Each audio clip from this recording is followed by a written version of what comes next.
Assalamualaikum warahmatullahi wabarakatuh. Bismillah, alhamdulillah, salatu wassalamu ala rasulillah wa ala alihi wa sahbihi wa mawala. Rabbi sholli wa yassir amri wa huddatam min lisani yafqahu qawli, amma ba'du. Sahabat-sahabat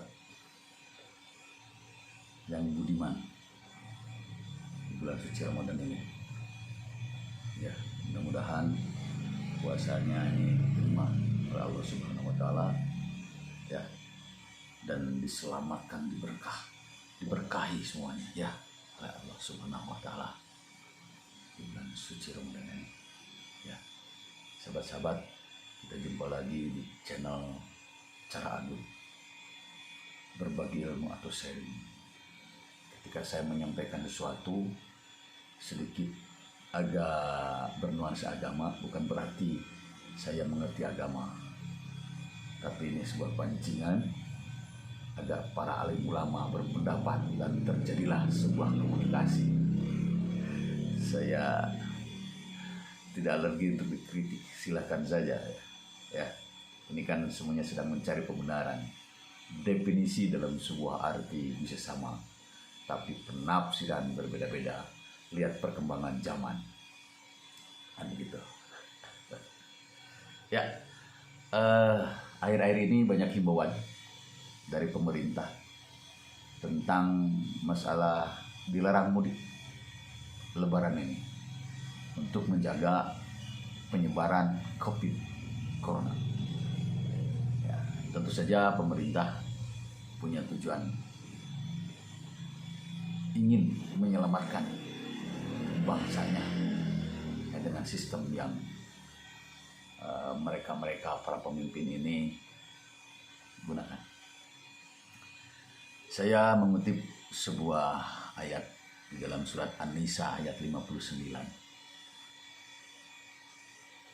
yang berbunyi kurang lebih seperti ini. Mohon maaf bagi yang lebih tahu.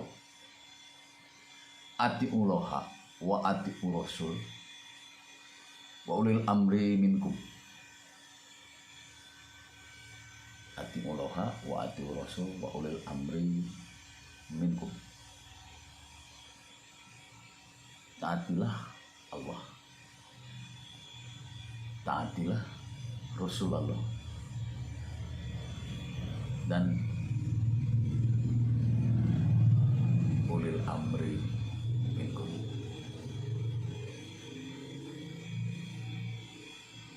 Kalau membahas tentang taatilah kepada Allah dan kepada Rasul, saya rasa para ustadz, para kiai, para alim ulama lebih detail dan lebih mampu. Saya masuk ke wilayah sedikit menafsirkan tentang himbauan pemimpin.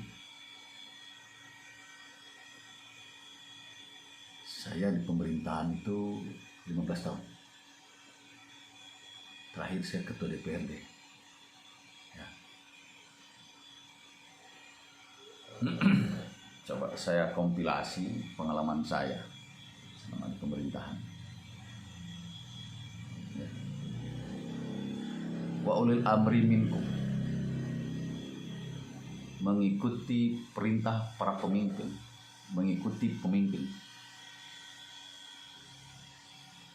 Dan di ujung ayat itu ada berbunyi juga artinya bahwa ketika terjadi perselisihan, kembalikanlah kepada Allah dan Rasul-Nya. Setuju banget.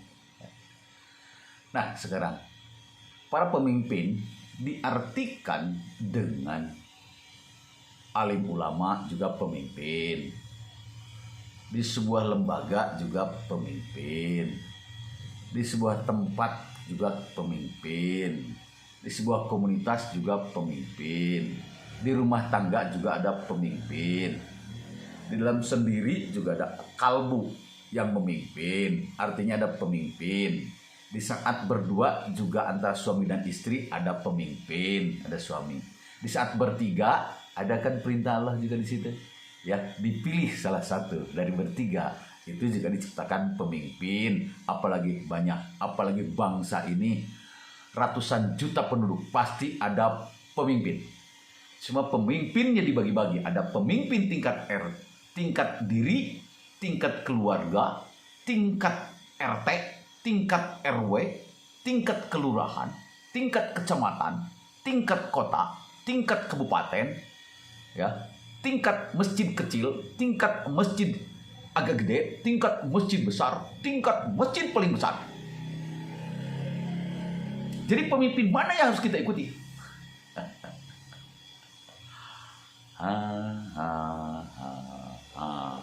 Disinilah muncul perdebatan-perdebatan.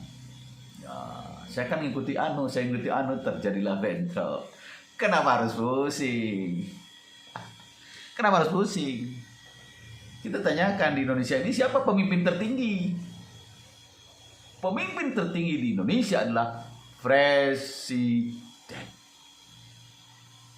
Ketika presiden menentukan aturannya melalui Perpres, Inpres, peraturan pemerintah atau melalui undang-undang yang dibahas dengan DPR RI dan diteken oleh presiden, ujung-ujungnya kan diteken oleh presiden undang-undang itu. Itulah pemimpin tertinggi. Maka dari itu saya tidak berlebihan ketika saya mengartikan bahwa ulil amri adalah presiden atau para pemimpin tertinggi. Karena pemimpin-pemimpin di bawah itu kan banyak. Tapi kan ada pemimpin pusat. Pemimpin-pemimpin yang di bawah, di dalam aturan tata negara kita, tidak boleh aturannya bertabrakan dengan pemimpin yang di atas. Undang-undang yang di bawah tidak boleh bertabrakan dengan undang-undang yang di atas. Aturan yang di bawah tidak boleh bertabrakan dengan aturan yang di atas. Itulah hierarkinya undang-undang. Ya. Hierarki undang-undang. Nanti dalam hal bab lain lah kita membahas hierarki undang-undang. Artinya kita ikuti perintah presiden. Presiden di dalam memutuskan tidak sendirian. Presiden banyak para menteri, banyak para kabinet berbicara dengan menteri agama. Ya, kita membahas mudik dilarang karena menghindari penyebaran COVID. Pasti sudah bicara dengan menteri agama. Yakin saya.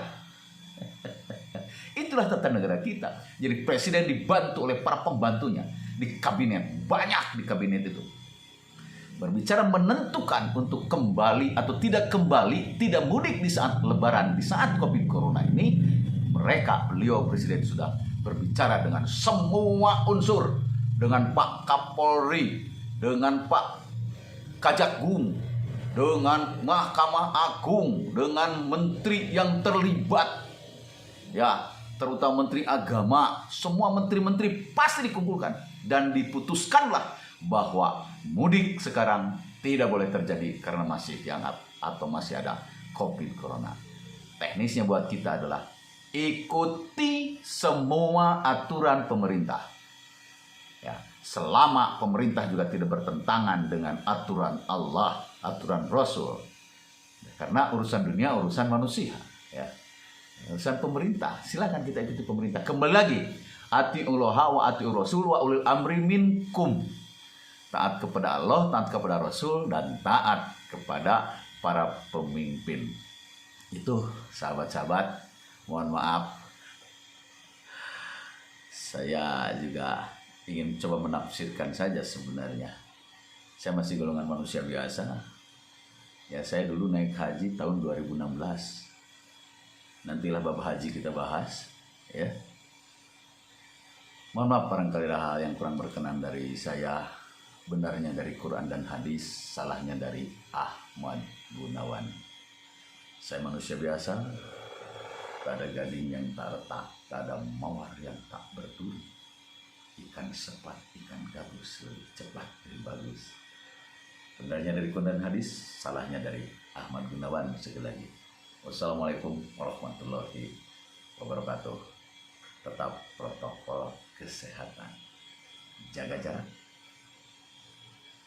jauhi kerumunan, ya, hindari mobilitas, cuci tangan pakai sabun, ya, dan selalu pakai masker. Sekali lagi, wassalamualaikum warahmatullahi wabarakatuh.